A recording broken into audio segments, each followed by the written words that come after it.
আসসালামু আলাইকুম। এশিয়া কাপের গুরুত্বপূর্ণ ম্যাচে আজকে শক্তিশালী ভারতের মুখোমুখি হতে যাচ্ছে বাংলাদেশ। এই ম্যাচে মাঠে নামার আগে সাম্প্রতিক ফর্ম এবং স্কোয়াড বিবেচনায় অবশ্যই ভারত বাংলাদেশ থেকে অনেকটা এগিয়ে মাঠে নামবে। তবে ভারতকে যে একদমই হারানো যাবে না, অসম্ভব এটা আমি বলব না। কারণ বাংলাদেশ কিন্তু এর আগেও এশিয়া কাপের ম্যাচে টিম ইন্ডিয়াকে হারিয়ে দিয়েছিল। ২০১২ এশিয়া কাপে হারিয়ে দিয়েছিল। এবং রিসেন্ট যদি আমি বলি ২০২৩ এ কিন্তু বাংলাদেশ ভারতকে হারিয়ে দিয়েছিল গ্রুপ পর্বের ম্যাচে।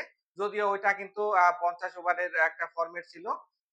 বাংলাদেশ এই এশিয়া কাপে আসলে যেভাবে কামব্যাক করেছে, এখানে শ্রীলঙ্কার কাছে ডিজাস্টার ভাবে হারার পর আফগানিস্তানকে হারিয়ে এবং পরবর্তীতে সুপার 4 এ কিন্তু শ্রীলঙ্কাকে উড়িয়ে দিয়েছে।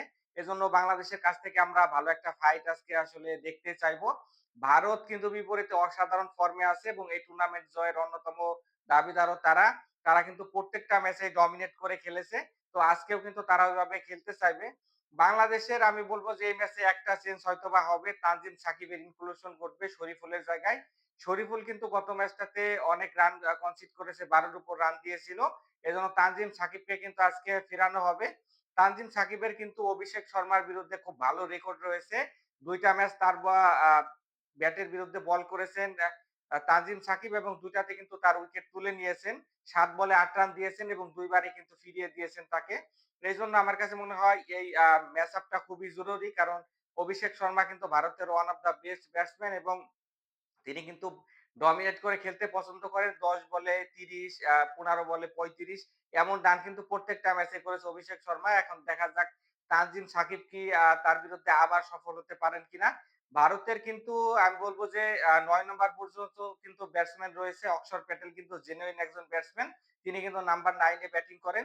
শুধুমাত্র এরপরে যে বরুণ চক্রবর্তী রয়েছে, কুলদীপ যাদব এবং হচ্ছে জাসপ্রীত বুমরাহ, এই ৩ জন বাদে সবাই কিন্তু ভালো ব্যাট করতে পারেন। এজন্য আসলে অ্যা পার্টিকুলার কোন প্লেয়ারের উপরে এখানে হচ্ছে নজর না রেখে উইকেট তুলে নেওয়াটার উপরে মনোযোগ দিতে হবে বাংলাদেশের বোলারদের। সেটা আমার কাছে মনে হয়। বাংলাদেশ হয়তোবা আজকেও ৩ জন পেসার ২ জন স্পিনার কম্বিনেশন নিয়ে খেলবেন। সেক্ষেত্রে তাসকিন রয়েছে, মুস্তাফিজ এবং তাসকিন। পাশাপাশি কিন্তু আমাদের আ শেখ মাহাদী রয়েছে এবং নাসুম রয়েছে। এই হয়তোবা কম্বিনেশন হবে। পাশাপাশি যদি বলি আমি সাইদ কিন্তু অসাধারণ ব্যাট করেছিল শ্রীলঙ্কার বিরুদ্ধে। আজকেও তিনি যদি ভালো একটা স্টার্ট দিতে পারেন, সেক্ষেত্রে বাংলাদেশের জন্য কিন্তু ভালো কিছু হবে। পাশাপাশি তানজিদ তামিম কিন্তু একটা ম্যাচ ভালো খেললেও ২ টা ম্যাচ কিন্তু ভালো খেলতে পারেননি। তামিম কিন্তু এখানে ওয়ার্ল্ড কাপেও ভারতের বিপক্ষে ভালো ব্যাটিংটা করেছিল।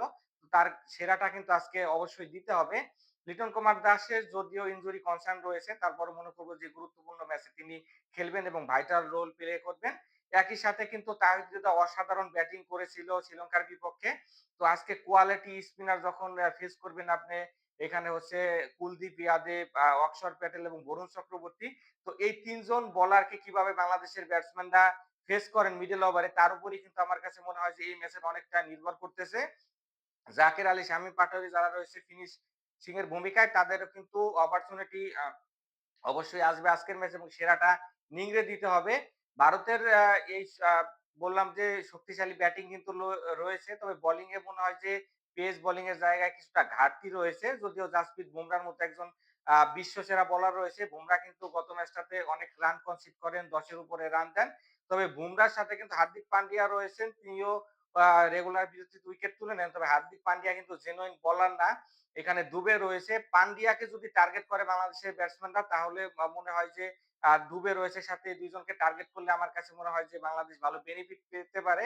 রাদার দ্যান স্পিনাররা কিন্তু তাদের ওয়ার্ল্ড ক্লাস এবং স্পিনারদের বিরুদ্ধে বাংলাদেশ কিন্তু বরাবরই এখানে হচ্ছে আ ফেইল করে। এজন্য হচ্ছে এই হার্দিক পান্ডিয়াকে কিন্তু বাংলাদেশি ব্যাটসম্যানদের টার্গেট করা উচিত।